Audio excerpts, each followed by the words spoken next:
ونجم وشجر ويسجدان والسماء رفعها ورضوغنا والميزان.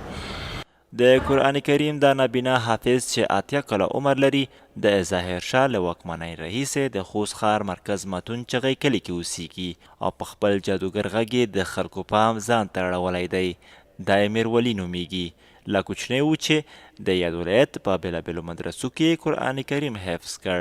میرولي د بینا انسان په څېر د ښار د لویو ویالو په غاړو او کوڅو کې د قدم وهلو پر مهال په خپل ښایسته غږ حمدونه او نعتونه زمزمه کوي.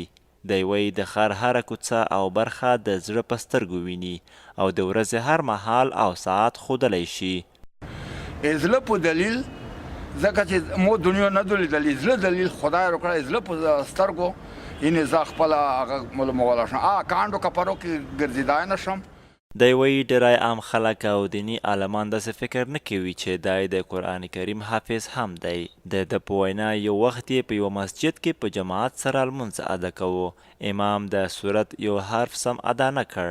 له لمانځه وروسته یې امام ته د یاد حرف د اصلاحاتو وویل. په دې وخت کې ګڼ شمېر لمونځ کوونکي راټول شول او یو تود بحث رامنځته شو. دا هغه مو چې الذي ده وی چې تړون یې ضروري چې قرآن مو سره راخوستو نو په قرآن کې الذي شو. بیا یې وی چې نه چې تیز روان وی سیلذي به یې نوره خلکو خبرې کې وکړې چې هېڅ پار کنه مو چې خو چې داري وي قرآن کې خو الذي ده یعنې دومره ټکي ضبط کې لرم. دی وایي د پیسو لپاره سوال نه کوي مګر که چا ورته پیسې ورکولی مخالفت یې نه کوي.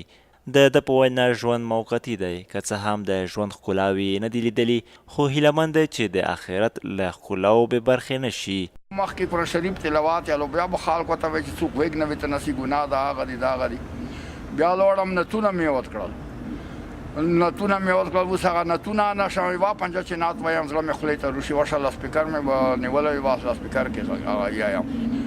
نو راغلم دې خبرې ده چې ډېره مې توزیه نه تېرېږي ډېره خوریه نه تېرېږي خو دا دنیا دوې ورځې ژوند د دنیا کې د خدای پاک دې اجرونه موږ ته روکي.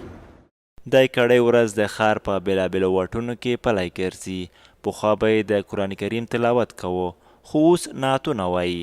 د ده په وینا لسګونه نعتونه او حمدونه یې په یاد دي.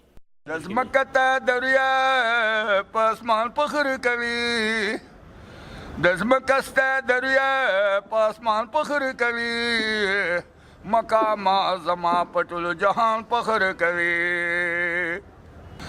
ویکنی والے پاتی میں دی بابا سر دے کڑے سپر دنیا نام نبی سرور دے